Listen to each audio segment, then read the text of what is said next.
नमस्कार मेरे बहुत बहुत प्यारे मित्रों। आज हम लोग ऐसी व्यवस्था के बारे में समझेंगे, ऐसी प्रणाली के बारे में समझेंगे जिसके माध्यम से, जिसके द्वारा क्या किया जाता है, न्यायाधीशों की नियुक्ति की जाती है। न्यायाधीशों की नियुक्ति इस माध्यम के द्वारा ही की जाती है, परंतु क्या होता है, ये सरकार का भी इसमें हस्तक्षेप रहता है। ठीक, सरकार का भी हस्तक्षेप रहता है। वो इनडायरेक्टली वाले पार्ट हैं, हम लोग डायरेक्टली जो पार्ट है जो डायरेक्टली इसको प्रभावित करते हैं, जिसके माध्यम से चुना जाता है। कौन कौन इसके सदस्य होते हैं, बहुत सारे ऐसे आपके यूट्यूब पर ही बहुत सारे ऐसे वीडियोज़ हैं, लेकिन वो बहुत ही उलझाऊ, बहुत ही जटिल हैं, सरल भाषा में समझाने का प्रयास नहीं किया गया है। तो इसी को देखते ही मैंने जो है आज ये कोलेजियम व्यवस्था यानी कोलेजियम प्रणाली को समझाने का प्रयास किया है। आप समझिए आराम से ही और बहुत ध्यान से समझिएगा, बातों को सुनते चलिएगा, आपका क्लियर हो जाएगा। दोबारा आपको कोलेजियम व्यवस्था पढ़ने की आवश्यकता हरगिज नहीं होगी। ठीक, क्या होता है कोलेजियम व्यवस्था? कोलेजियम में सदस्यों की संख्या 5 होती है। सबसे पहला फैक्ट ये समझिएगा कि इसमें 5 सदस्य रहेंगे। अब ये सदस्य कौन कौन होंगे, अब हम लोग इसके बारे में समझेंगे। अगर कोलेजियम व्यवस्था है, अगर न्यायाधीशों की नियुक्ति हो रही है, तो जाहिर सी बात है इसमें क्या होगा, मुख्य न्यायाधीश इसमें होंगे। कौन होंगे? मुख्य न्यायाधीश होंगे। ठीक, ये हो गए एक। अब 4 कौन होंगे?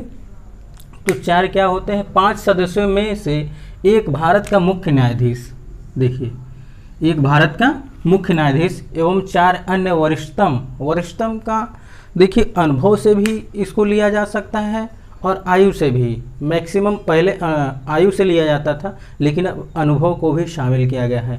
यदि आप ज़्यादा अनुभवी हैं तो आप वरिष्ठ कहलाएंगे। ठीक, 4 क्या होंगे, वरिष्ठतम सदस्य होंगे। कहाँ के होंगे? ये न्यायालय के ही होंगे। ठीक, न्यायाधीशों की नियुक्ति के लिए इस मंडल की आम सहमति होती है। एक प्रकार से कहा जाए, ये जो 5 सदस्यों की जो समिति एक प्रकार से है, इसी को ही मंडल कह देते हैं। क्या कह देते हैं? इसे मंडल कह देते हैं।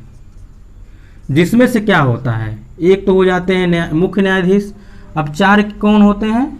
वरिष्ठतम न्यायाधीश। अभी मैंने कहा ये वरिष्ठतम न्यायाधीश कैसे हो सकते हैं, आयु के आधार पे हो सकते हैं और अनुभव के भी आधार पे हो सकते हैं।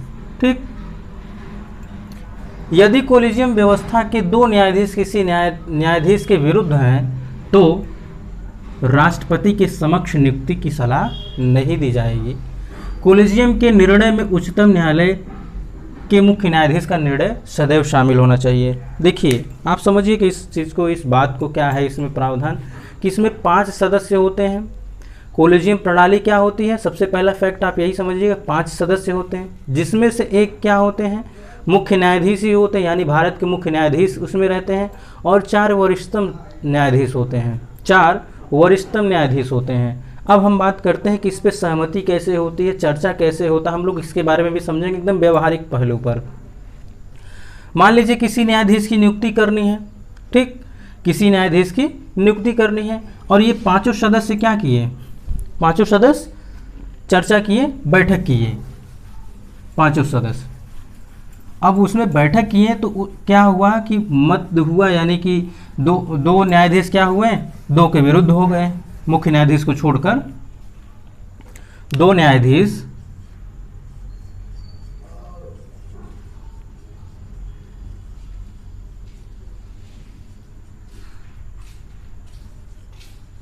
दो न्यायाधीश के विरुद्ध हो गए कि उनकी सहमति नहीं कर रहे हैं, तो इनको हम क्या कर लेते हैं, ये मुख्य न्यायाधीश हैं,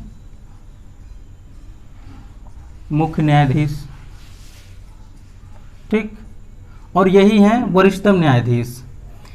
इसमें क्या हुआ, ये लोग चर्चा किए कि हाँ इस व्यक्ति, ये विशेष जो है ये उच्च न्यायालय, उच्चतम न्यायालय के लिए ये ठीक है, इसकी क्या करनी चाहिए, नियुक्ति करनी चाहिए। तो ये क्या किए, 2 लोग के विरुद्ध हो गए, यानी 2 न्यायाधीश के विरुद्ध हो गए, इनकी बातों से सहमत नहीं हुए।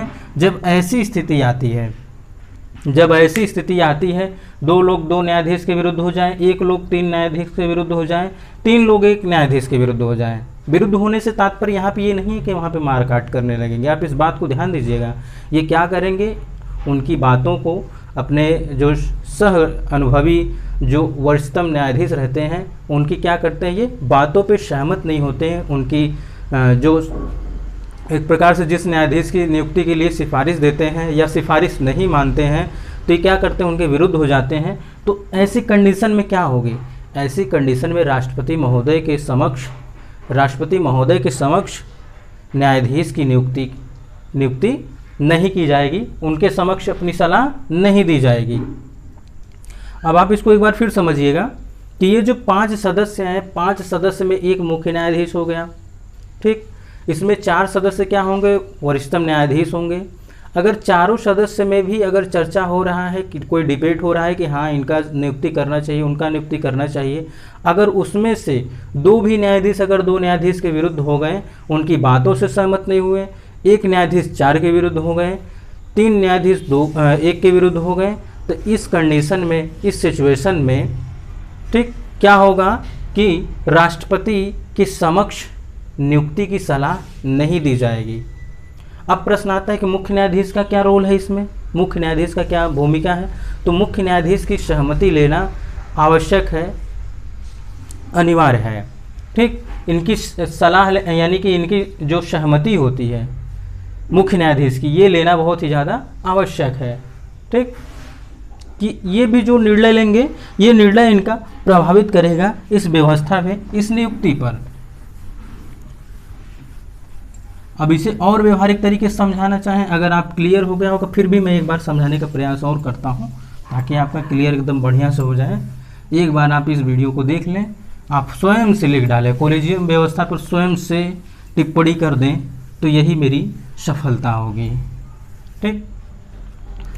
कॉलेजियम व्यवस्था वो व्यवस्था होती है जिसके माध्यम से न्यायाधीशों के द्वारा न्यायाधीशों की क्या की जाती है, नियुक्ति की जाती है। कॉलेजियम व्यवस्था के माध्यम से ही क्या होता है, न्यायाधीशों की नियुक्ति होती है। कॉलेजियम व्यवस्था ऐसा होता है कि जिसमें कुछ न्यायाधीश होते हैं, 4 न्यायाधीश वरिष्ठतम होते हैं, 1 मुख्य न्यायाधीश होते हैं। चारों न्यायाधीशों की सभी की सहमति जिस पर हो जाए, जिस व्यक्ति विशेष पर जिसकी नियुक्ति करनी है, और मुख्य न्यायाधीश भी अगर सहमत हैं, तो इस स्थिति में क्या होता है, राष्ट्रपति महोदय के समक्ष नियुक्ति की सिफारिश की जाती है, सलाह दी जाती है। उसके बाद वो राष्ट्रपति महोदय क्या करते हैं, उनका नियुक्ति करते हैं। अब आप लोग जानते होंगे राष्ट्रपति महोदय भी किसकी सलाह से काम करते हैं, केंद्रीय मंत्रिपरिषद की सलाह से करते हैं।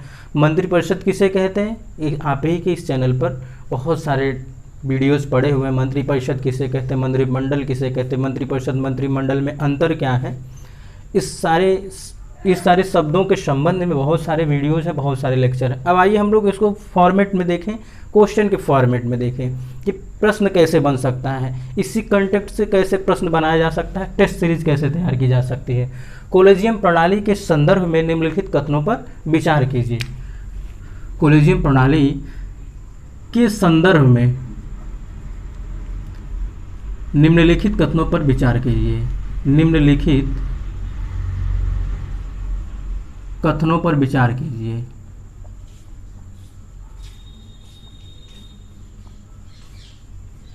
ठीक, ऑप्शन 1, कॉलेजियम में सदस्यों की संख्या 5 होती है।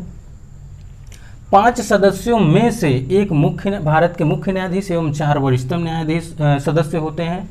ऑप्शन 2, न्यायाधीशों की नियुक्ति के लिए इस मंडल की आम सहमति होनी चाहिए, यानी जो 5 सदस्य का है ये मंडल, इनकी सहमति होनी चाहिए। यदि कॉलेजियम के 2 न्यायाधीश किसी न्यायाधीश के विरुद्ध हैं तो राष्ट्रपति के समक्ष नियुक्ति की सलाह नहीं दी जाएगी। कॉलेजियम के निर्णय में उच्चतम न्यायालय के मुख्य न्यायाधीश का निर्णय सदैव शामिल होना चाहिए। ठीक, अभी देखिएगा हम लोग इसमें कितने प्रश्न बना सकते हैं, और आप भी विचार करके इसमें और भी सारे प्रश्न बना सकते हैं, और भी प्रश्न बनाए जा सकते हैं। केवल 1, केवल 2, 1 और 2 दोनों,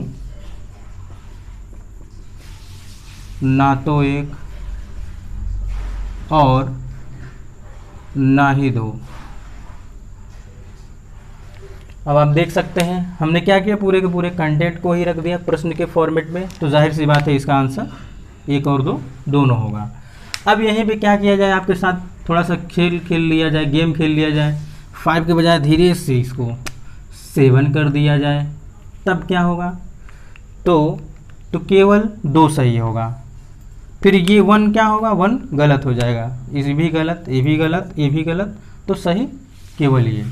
अब और क्या इसमें चेंजेस कर सकते हैं, राष्ट्रपति के समक्ष बजाय बल्कि प्रधानमंत्री कर सकते हैं, उपराष्ट्रपति कर सकते हैं, ठीक। और क्या की जा सकती है कि सलाह दी जाएगी, यहाँ पे न्यायाधीशों की नियुक्ति के लिए इस मंडल की आम सहमति होनी चाहिए। यदि कोलिजियम के 2 न्यायाधीश किसी न्यायाधीश के विरुद्ध हैं तो राष्ट्रपति यानी या फिर क्या सूचन कर दिया जा सकता है, उपराष्ट्रपति राष्ट्रपति के समक्ष नियुक्ति की सलाह दी जाएगी। लीजिए आप यहाँ पर भी अंतर, तो यही होता है इसका क्वेश्चन का तरीका होता है, यही इसका क्वेश्चन फॉर्मेट का तरीका होता है। आप कितने भी प्रकार के क्वेश्चन फ्रेम कर सकते हैं। यदि आप किसी भी टॉपिक को पढ़ें तो ऐसे ही, मैं बार बार इस पर दबाव दे रहा हूँ, बहुत ही कह रहा हूँ इस बात पे, ऐसी बातें कि आप कोई भी टॉपिक पढ़िए, उसके संबंध में, उसके संदर्भ में आप खुद से प्रश्न बनाने का प्रयास कीजिए। 1 बार 2 बार 3 बार 4 बार आपको परेशानियों का सामना करना पड़ेगा, परंतु आप लगातार कई बार अगर प्रयास किए तो आप ये देखेंगे कि आपकी ये आदत में शामिल हो जाएगा। जब ये आपकी आदत में शामिल हो जाएगा तो आप कोई भी एग्जामिनेशन की तैयारी कर रहे हो, जितनी भी प्रतियोगी परीक्षाओं की तैयारी कर रहे हो, आप उसमें हरगिज क्या कि आपको कोई भी ऐसी हरगिज ही आप क्या करेंगे, जो आप कॉन्फिडेंस होता है ना कि आपने एग्जामिनेशन हॉल में गए तो लगेगा अरे यार मैं तो सब भूल रहा हूँ, यार ये नहीं याद हो रहा है, वो नहीं याद हो रहा है, तो आपका कॉन्फिडेंस लेवल क्या होगा, लूज होता है। तो आपका वो कॉन्फिडेंस लेवल लूज होने के बजाय क्या होगा, और बूस्ट होगा। जब आप स्वयं के प्रश्नों का एनालिसिस ऐसे करेंगे, कुछ एनालिटिकल प्रश्न बनाएंगे, कुछ कथन के प्रश्न बनाएंगे। ठीक मित्रों, आज हम लोगों ने कॉलेजियम व्यवस्था को समझा है, जाना है बहुत ही सरल तरीके से, पूरे फैक्ट के रूप में। ठीक, हम लोग नए टॉपिक पे मिलेंगे नए वीडियो के साथ, तब तक के लिए नमस्कार।